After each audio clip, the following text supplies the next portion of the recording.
शुभ समाचारों की भी बात करेंगे, लेकिन उससे पहले नजरें उन खबरों पर है जिन पर आज हमारी नजर रहने वाली है। तो सबसे पहले बात करते हैं लंदन के वेस्टमिंस्टर एबे में दिवंगत महारानी एलिजाबेथ द्वितीय का आज अंतिम संस्कार किया जा रहा है। वेस्टमिंस्टर एबे वही जगह है जहां साल 1066 से ब्रिटिश राजघराने के सदस्यों की ताजपोशी हुई है। महारानी को अंतिम विदाई देने अलग अलग देशों के 500 से ज्यादा प्रतिनिधि पहुंचे हैं। वहीं आज एक बार फिर ठगी केस में एक्ट्रेस जैकलीन से पूछताछ होने वाली है। आज उनका सामना उनकी ड्रेस डिजाइनर लिपाक्षी से कराया जा सकता है। कहा जा रहा है कि ईओडब्ल्यू दोनों से एक साथ पूछताछ कर सकती है। वहीं तीसरी खबर की बात करें तो मोहाली वीडियो लीक मामले में भी बड़ा अपडेट सामने आया है। सभी मांगे जाने के बाद छात्रों का जो धरना है वो खत्म हो गया है। अगले 6 दिन तक यूनिवर्सिटी को बंद रखा जाएगा। हॉस्टल की टाइमिंग बदल दी गई है, वार्डन को भी हटा दिया गया है। जी हां, और आज नजरें पंजाब के पूर्व सीएम अमरिंदर सिंह पर भी रहने वाली हैं। कैप्टन के साथ पंजाब के करीब 6 से 7 पूर्व विधायक और उनके परिवार के सदस्य आज बीजेपी का दामन थामेंगे। इस खबर का अपडेट भी आपको देते रहेंगे। और बता दें, आज की 5वीं खबर उत्तर प्रदेश से है, जहां आज गहमा गहमी रहने वाली है। आज से विधानसभा सत्र शुरू हो रहा है। सरकार को घेरने के लिए अखिलेश यादव का पैदल मार्च महंगाई, बेरोजगारी और लॉ एंड ऑर्डर जैसे मुद्दों पर रहेगा। सुप्रीम कोर्ट में भी आज ईडी को लेकर अहम सुनवाई होनी है। कोर्ट में ईडी के निदेशक के कार्यालय के विस्तार को चुनौती दी गई है। क्या होगा अदालत का इस पर फैसला, इस पर भी आज हमारी नजर रहेगी।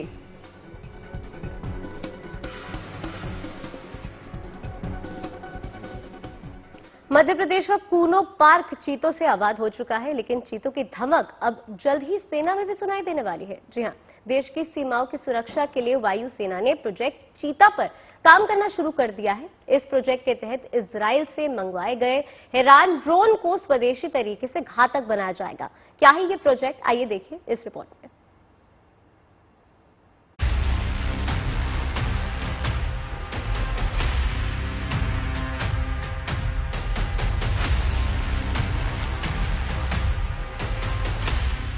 हजारों फीट की ऊंचाई पर उड़ान भरते हेरोन ड्रोन की पैनी निगाहों से दुश्मन का बचना मुश्किल ही नहीं, नामुमकिन है।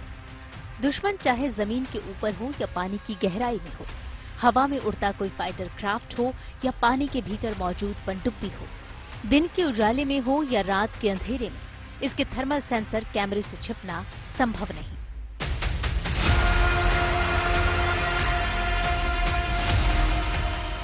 भारतीय वायुसेना ने हेरोन ड्रोन को अब और भी घातक और खतरनाक बनाने का फैसला किया है। इजराइल से पिछले साल मंगाए गए ये हेरोन ड्रोन अब आत्मनिर्भर भारत की ताकत से लैस होंगे, यानी इन इजरायली ड्रोन को अब स्वदेशी हथियारों और रक्षा उपकरणों से लैस किया जाएगा।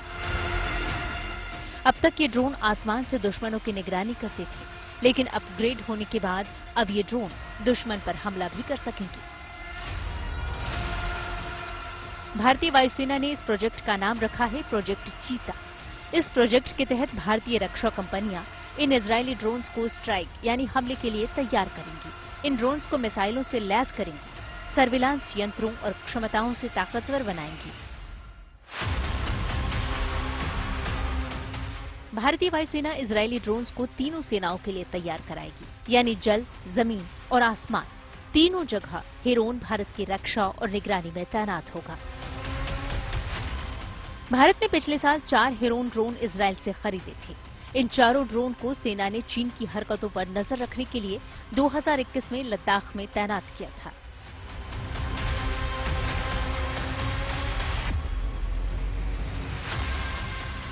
भारतीय सेना में मौजूद सभी ड्रोन्स की तुलना में इसकी ताकत, क्षमता, रफ्तार सब कुछ बेहद ज्यादा है। ये ड्रोन जमीन से 35,000 फीट यानी 10.5 किलोमीटर की ऊंचाई पर आराम से उड़ान भरता है। एक बार में ये 52 घंटे तक उड़ान भरने में सक्षम है। इसे नियंत्रित करने के लिए जमीन पर एक ग्राउंड स्टेशन बनाया जाता है, जिसमें मैनुअल और ऑटोमेटिक कंट्रोल सिस्टम होता है। ये ड्रोन किसी भी मौसम में उड़ान भरने में सक्षम है।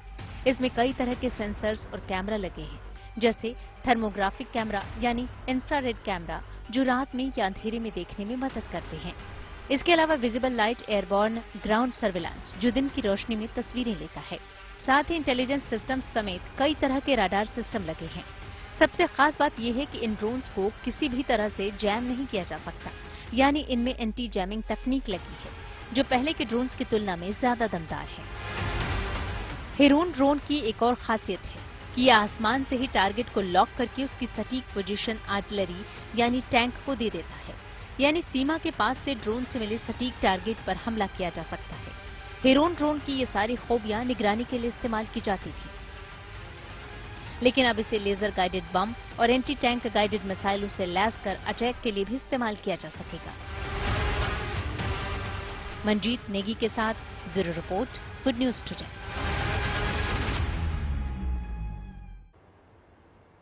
और अब आपको बता दें, नामीबिया से भारत लाए गए चीतों ने नए परिवेश और नए माहौल में ढलना शुरू कर दिया है। कूनू नेशनल पार्क में फिलहाल अभी सभी 8 चीते पूरी तरह सहज दिखाई दे रहे हैं। चीतों के सभी वाइटल पैरामीटर सामान्य हैं और अब बेहद जल्द सभी का नामकरण भी कर दिया जाएगा।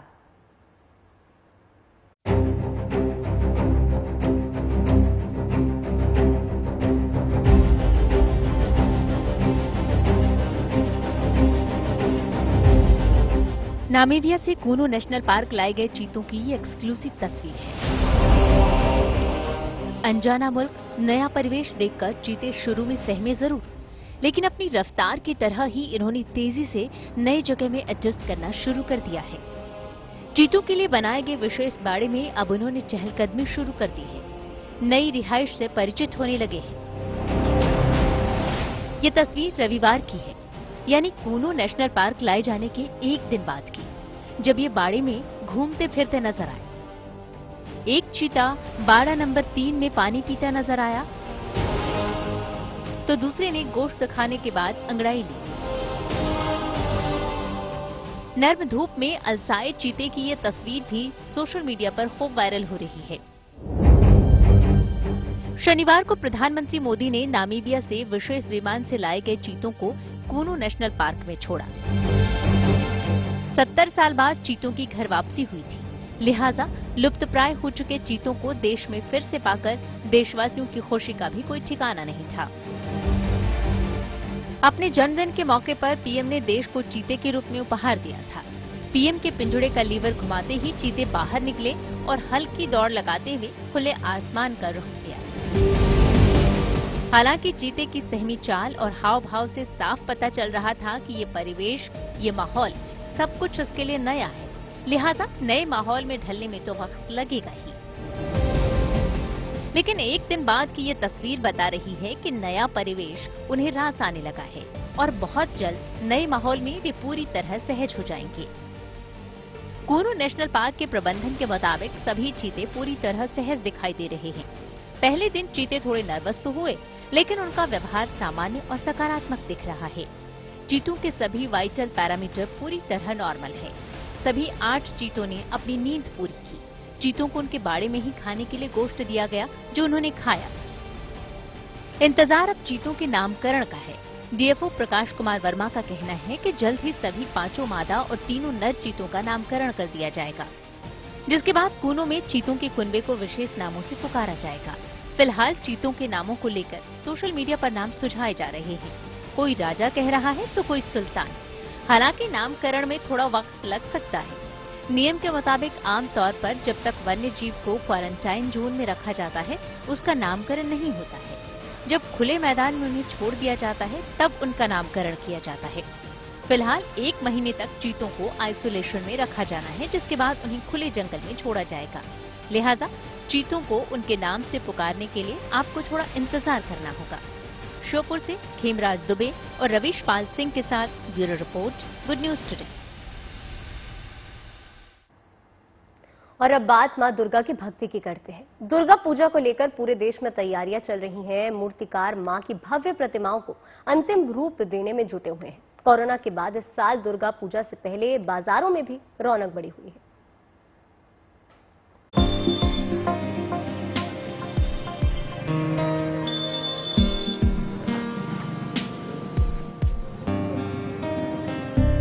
दुर्गा पूजा का त्योहार, दिन बस गिनती के बचे हैं।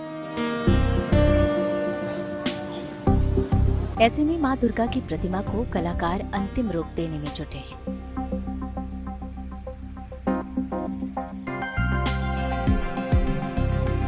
कलाकारों के आंगन में मां की मूर्ति जीवंत हो रही है।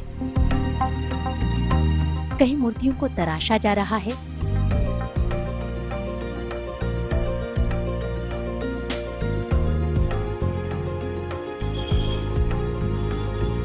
तो कहीं पूरी सजगता से कलाकार उनमें रंग भर रहे हैं।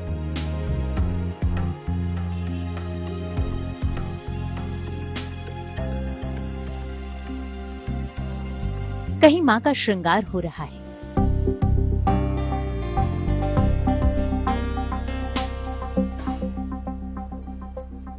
नाक में नथ, सिर पर मुकुट, तो साड़ी और कपड़ों पर चांद सितारे लगाए जा रहे हैं।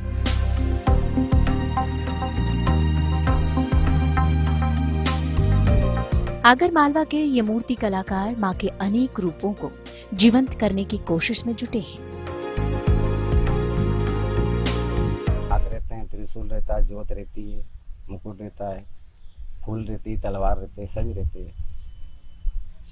शेर तो रहता ही रहता है, पत्थर रहते हैं, राक्षस रहता है। कहीं मां शेर पर सवार है, तो कहीं महिषासुर मर्दिनी का रूप है, तो कहीं देवी दुर्गा के साथ महादेव की भी छाया है। त्योहार कोई भी हो, देवी देवताओं की मूर्ति को आकार देते, रंग भरते आगरमालवा के इन कलाकारों की इच्छा बस इतनी सी है कि इन मूर्तियों की बिक्री के जरिए उनकी जिंदगी में भी रंग भर जाए। तो अच्छा रहा था, लेकिन माताजी में देखते हैं कैसा क्या रहे। माताजी में हम चाहते हैं कि उम्मीद है कि अगर ऐसा ही हो माताजी में भी।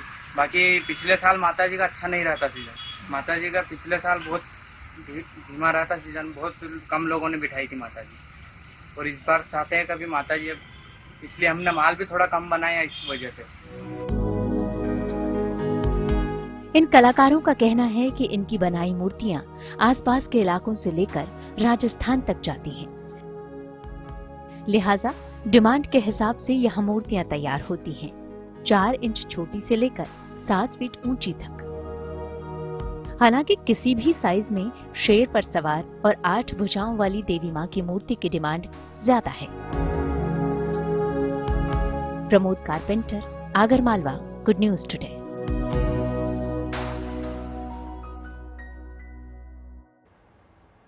और अब बात तो सिंधिया की, जिसके बिना नवरात्र का रंग अधूरा है। ऐसे में आज हम आपको गुजरात के उस गांव लिए चलेंगे जहां घर घर डांडिया बनती है। क्या है इस गांव का डांडिया कनेक्शन और यहां बनी डांडिया की डिमांड विदेशों तक क्यों है, चलिए आपको बताते हैं।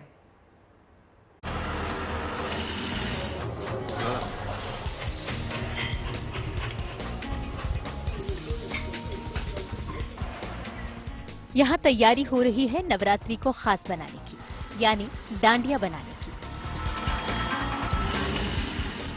डांडिया, गरबा, रास, ये सब नवरात्रि पर्व का अहम हिस्सा हैं। इनके बिना नवरात्रि अधूरी अधूरी सी लगती है और गुजरात में तो डांडिया का अलग ही क्रेज है।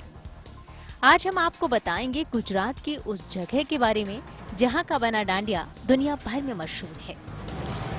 नवरात्रि पर्व नजदीक आते ही आप तस्वीर में देख पा रहे हैं कि जो खरादी परिवार है गुजरात के छोटाउदेपुर जिले का, आप देख सकते हैं कि यहाँ पे फैमिली के सभी लोग जो डांडिया बनाने में जुट चुके हैं। आप देख सकते हैं कि जो डांडिया है उसको जो टिकूर से बनाने के बाद उसके ऊपर जो रंग बेरंगी कलर लगाया जाता है और साथ में पूरा जो परिवार है इसी काम में लग जाता है। गुजरात का संखेड़ा गांव, जहां का खराड़ी समाज इन दिनों डांडिया बनाने में जुटा है, क्योंकि नवरात्रि करीब है और इस बार डांडिया की डिमांड भी ज्यादा है। पिछले 2 साल त्योहारों पर कोरोना का साया रहा, त्योहार के साथ साथ रोजगार भी फीका रहा, लेकिन इस बार बाजारों में रौनक है, लिहाजा डिमांड बढ़ गई है। देशी नहीं विदेशों से भी डिमांड है, क्या दुबई, क्या कनाडा। डांडिया की मांग तो सब जगह से रहती है, बड़ौदा से, अहमदाबाद से, मुंबई से, सब जगह से जाते हैं हमने डांडिया। यहाँ से डांडिया प्रख्यात है बिजनेस के लिए और लाखों में डांडिया बनाए जाते हैं, 1000 2,000 की जोड़ी बनाई जाती है हमने। संखेड़ा के खरारी समाज के लिए डांडिया बनाना इनके पारंपरिक व्यवसाय का एक हिस्सा है। डांडिया बनाने में जुटे ये कारीगर बताते हैं कि डांडिया बनाने की उनकी ये परंपरा करीब 400 साल पुरानी है। लिहाजा नवरात्रि करीब आते ही पूरा परिवार इस काम में जुट जाता है। इनके लिए नवरात्रि आय का एक जरिया लेकर आता है। हालांकि इनके बनाए फर्नीचर भी काफी डिमांडिंग होते हैं। इनके बनाए झूले पर चीन के राष्ट्रपति शी जिनपिंग झूल चुके हैं। ये डांडिया ये प्योर सागवान के अंदर बनता है। उसको जो लकड़ी आती है वो सागवान की आती है और वो सब ये संखेड़ा हैंडीक्राफ्ट होता है, सब हैंड से पेंट होता है और अलग अलग जो भी कलर की रिक्वायरमेंट कस्टमर की होती है वो सब कलर हम अवेलेबल करवा सकते हैं। और ये पूरा वर्ल्ड फेमस फर्नीचर है, उसीलिए ये डांडिया की भी पूरे विश्व भर में मांग है। सागवान की लकड़ी आवाज ज्यादा करती है, इसलिए डांडिया के लिए ये लकड़ी उपयुक्त मानी जाती है और इसीलिए इसी लकड़ी का इस्तेमाल यहाँ के कारीगर डांडिया बनाने में करते हैं। इन्हें आकार देते हैं, तराशते हैं, इनमें रंग भरते हैं। कई बार अलग अलग रंगों के डांडिया की भी डिमांड होती है।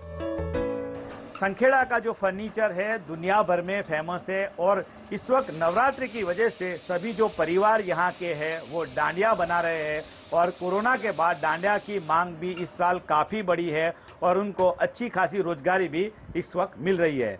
नरेंद्र पेपरवाला, गुड न्यूज टुडे, नर्मदा। अब दिख रहा है? नहीं तो बता दें आपको कि अगली खबर जो है उसमें उज्जैन के श्री महाकालेश्वर मंदिर में दान के अब तक के सारे रिकॉर्ड्स टूट गए हैं। बिल्कुल, लॉकडाउन के बाद महाकाल को महादान करने का श्रद्धालुओं ने दान का नया रिकॉर्ड बना लिया है। पिछले एक साल में श्री महाकालेश्वर मंदिर में श्रद्धालुओं ने 81 करोड़ का महादान किया। इतनी बड़ी राशि दान आने का यहाँ अब तक का ये सबसे बड़ा रिकॉर्ड है। महाकाल को श्रद्धालुओं ने दिल खोलकर दान दिया। आय में दान पेटी से मिली रकम, दान रसीद से मिला पैसा, लड्डू प्रसाद के साथ ही मंदिर की धर्मशाला से मिली आय शामिल है। श्री महाकालेश्वर मंदिर में देश विदेश से आने वाले श्रद्धालुओं की पूरे साल भर काफी ज्यादा भीड़ रहती है। सावन में तो भक्तों की भारी भीड़ बाबा के दर्शन के लिए आती है। ऐसे में महाकाल को चढ़ने वाला चढ़ावा श्रद्धालुओं का अपने आराध्य के प्रति प्रेम को प्रदर्शित करता है। विगत 2 वर्ष में जो कोविड काल था उसके बाद जो श्रद्धालु और कई बीमारियों से जूझ रहे थे उनकी काफ़ी श्रद्धा बढ़ी भगवान के प्रति और वो सतत भगवान को काफ़ी दान कर रहे हैं। इस वर्ष भी काफ़ी मात्रा में दान आया है, लगभग 81 करोड़ तो दान आया है और इसके अतिरिक्त अन्य दान जो ऑनलाइन हो रहा है वो भी है। धान के रूप में दे रहे हैं, अन्य दान दे रहे हैं, पशु आहार दे रहे हैं। इस प्रकार करोड़ों रुपए हमारे मंदिर को दान मिला इस वर्ष। और अब बात टीम इंडिया की नई जर्सी की करते हैं। भारतीय टीम ऑस्ट्रेलिया में होने वाले 2020 वर्ल्ड कप में नए रंग और ढंग में नजर आने वाली है। नई जर्सी का रंग तो ब्लू है लेकिन अंदाज थोड़ा बदला हुआ है। क्यों फैंस कर रहे हैं इस जर्सी की तारीफ, आप भी देखिए।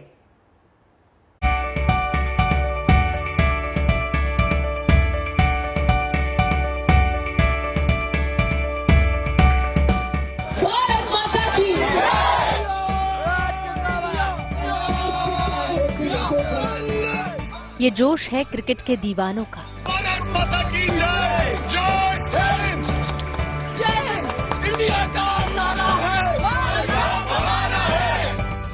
ये जज्बा और विश्वास है टीम इंडिया के फैंस का। भारत माता की जय! भारत माता की जय! मौका था मुंबई में आईसीसी T20 वर्ल्ड कप के लिए टीम इंडिया की नई जर्सी की लॉन्चिंग का, जिसमें जोश से भरे नजर आए टीम के प्रशंसक। भारत माता की जय! गणपति बाप्पा मोरया! गणपति बाप्पा मोरया! जीतेगा भाई जीतेगा! इंडिया जीतेगी! अगले महीने ऑस्ट्रेलिया में शुरू होने जा रहे T20 वर्ल्ड कप में टीम इंडिया नई जर्सी में नजर आएगी। बीसीसीआई ने जर्सी लॉन्च कर दी है जिसका कलर ब्लू है, जबकि मौजूदा जर्सी का रंग नेवी ब्लू है। समुद्र किनारे हुई जर्सी की लॉन्चिंग की सबसे खास बात ये रही कि इसमें अलग अलग जगहों से क्रिकेट के फैंस भी पहुंचे और उनकी मौजूदगी में जर्सी लॉन्च की गई। इस मौके पर क्रिकेट फैंस ने दिल खोलकर टीम इंडिया का हौसला बढ़ाया। इन्हें पूरा भरोसा है कि इस बार भारत ही T20 वर्ल्ड कप चैंपियन बनेगा। खूबसूरत है, मुझे लगता है कि ये सभी को पसंद आएगी। हाँ जी, बिल्कुल कंफर्टेबल भी है और जो इसका कलर भी है वो लाजवाब है और टीम इंडिया पहनेगी तो बड़ा अपने आप को कंफर्टेबल महसूस भी करेगी और एकदम प्रेम एड से भी खेलेगी भी। बिल्कुल बिल्कुल यही कहूंगा, 2007 की जीत इंडिया करेगी ये टी शर्ट पहन के रिपीट और इंडिया का नारा है, वर्ल्ड कप हमारा है। ये एमपीएल की टी शर्ट जो इस रंग में अवतार हुई है, ये ऐसा वैसा अवतार नहीं है, ये 2007 का रिपीट करेगा और टीम इंडिया ऑस्ट्रेलिया से कप लेके आएगा Hindustan. ICC men's T20 world cup का आयोजन ऑस्ट्रेलिया में 16 अक्टूबर से 13 नवंबर तक होना है। इसके लिए 15 सदस्यीय भारतीय टीम का ऐलान भी हो चुका है। टीम इंडिया का पहला मुकाबला 23 अक्टूबर को पाकिस्तान के खिलाफ है। मुंबई से पारस दामा के साथ bureau report, good news today. अब आपकी मुलाकात उस शख्स से कराते हैं जिन्हें दुनिया सचमुच का स्पाइडरमैन कहती है। फ्रांस के एलन रॉबर्ट अपने कारनामों से दुनिया को चौंका चुके हैं, लेकिन अपने 60वें जन्मदिन पर उन्होंने पेरिस में 48वीं मंजिल पर बिना किसी सहारे के चढ़ाई करके सबको अचरज में डाल दिया। आप देखिए 60 साल में कमाल की फुर्ती।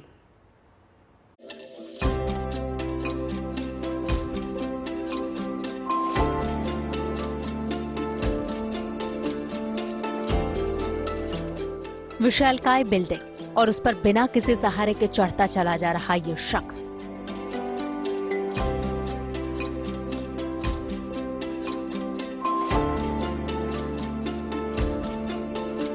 ये तस्वीरें पेरिस की हैं, जहां इस शख्स ने बिल्डिंग के ऊपर पहुंचकर अपना 60वां जन्मदिन इस अंदाज में मनाया।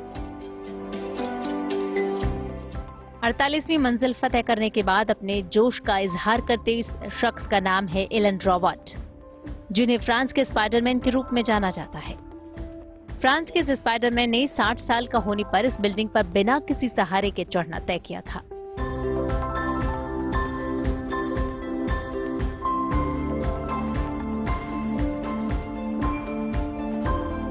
लिहाजा अपने 60वें बर्थडे पर एलन रॉबर्ट ने इस बिल्डिंग पर चढ़ाई शुरू की। बीच में एक बार पानी पीने के लिए रुके और फिर अपने मिशन में जुट गए। बिल्डिंग के ऊपर पहुंचकर इस उम्र में भी अपने जोश का दिल खोलकर इजहार किया। बताया गया है कि उन्हें टॉप पर पहुंचने में महज 60 मिनट लगे। एलन रॉबर्ट इससे पहले भी कई बार ऐसा कारनामा कर चुके हैं। इन्हें दुनिया भर की ऊंची इमारतों पर चढ़ने के लिए जाना जाता है। अमूमन वो बिना किसी पूर्व इजाजत या सूचना के अपने स्टंट करते हैं, जिसके चलते कई बार गिरफ्तार भी किया जा चुका है। Bureau report, good news today. चलिए अब आपको दिखाते हैं कबाड़ से कमाल की तस्वीरें। गाजियाबाद में भी 2 कलाकारों ने प्लास्टिक वेस्ट से बेस तैयार किया है और कमाई कर रहे हैं।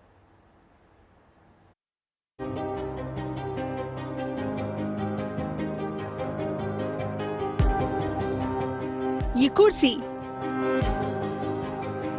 ये टेबल और इस्तेमाल की सभी चीजें देखकर हैरान मत होइएगा, क्योंकि ये सब चीजें लकड़ी से नहीं बल्कि प्लास्टिक के कचरे से बनी है। गाजियाबाद के 2 आर्टिस्ट ने मिलकर स्कूल और आंगनबाड़ी के बच्चों के लिए ये सभी सामान प्लास्टिक वेस्ट से तैयार किया है। प्लास्टिक वेस्ट ज्यादा ना हो, इसके प्रति जागरूक करने के उद्देश्य से दोनों ने इसकी शुरुआत की थी। मगर आज ये जागरूक करने के साथ साथ रोजमर्रा के जीवन में काम आने वाली चीजें भी बना रहे हैं, जिसके लिए गाजियाबाद शहर से प्लास्टिक वेस्ट इकट्ठा करने में इन्हें लोग मदद भी करते हैं। अवेयरनेस तो हो गई, अब ऐसा भी करना चाहिए कि कहीं काम भी आए, वो यूज में भी आए। तो फिर हमने benches, tree guard, chair, table, बच्चों की सिटिंग, स्कूल बेंचेस, डस्टबिन, ये सब हमने बनाना शुरू किया। हम कलेक्ट जो करते हैं प्लास्टिक, ये हम ड्राइव चलाते हैं। हिंडन नदी हमारे गाजियाबाद में, वहाँ से हम ड्राइव चलाते हैं। कॉलेजेस के बच्चे जो आर्टिस्ट हैं, जूनियर आर्टिस्ट हैं, वो सब आते हैं हमारे साथ और हम लोग 20 से 25 लोगों का ग्रुप बना के सोसाइटीज़ में, हिंडन नदी पे, गाजियाबाद की स्ट्रीट्स पे हम जाके ड्राइव चला के वहाँ से प्लास्टिक कलेक्ट करते हैं। आंगनबाड़ी में काम करने वाली महिलाएं खुश हैं, उत्साहित हैं, क्योंकि अलग अलग आकृतियों के साथ बनने वाली कुर्सी, टेबल से बच्चे जानवरों के नाम सीखते हैं और बच्चों को भी ये सामान खूब लुभा रहा है। ये तो बहुत अच्छी है बच्चों के लिए, बच्चे भी खुश होते हैं देख देख के। नई नई डिजाइन है ना इसमें, बत्तख है, डायनासोर है, तो बच्चे खुश होते हैं और बैठते हैं इन पे। प्लास्टिक का था, ज्यादा टिकाऊ नहीं था, इतना मजबूत नहीं था, बच्चे जल्दी तोड़ देते थे उन्हें, फिर फर्श पे बैठना पड़ता था। अब जब से ये वेस्ट मटेरियल के चेयर और टेबल आए तब से बच्चे जो इन पर बैठ रहे हैं, बैठ कर पढ़ रहे हैं और हमें भी आसानी होती है। हम बच्चों के साथ इन टायर बने हुए हैं, देखो कितनी सुंदर कुर्सियां, बच्चों के साथ बैठ कर शेयर करते हैं टेबल पर। प्लास्टिक वेस्ट से बना ये सामान न सिर्फ सस्ता है बल्कि पर्यावरण संरक्षण के लिए भी प्रेरित करता है, साथ ही स्वच्छ भारत मिशन को आगे बढ़ाता है। Bureau report, good news today.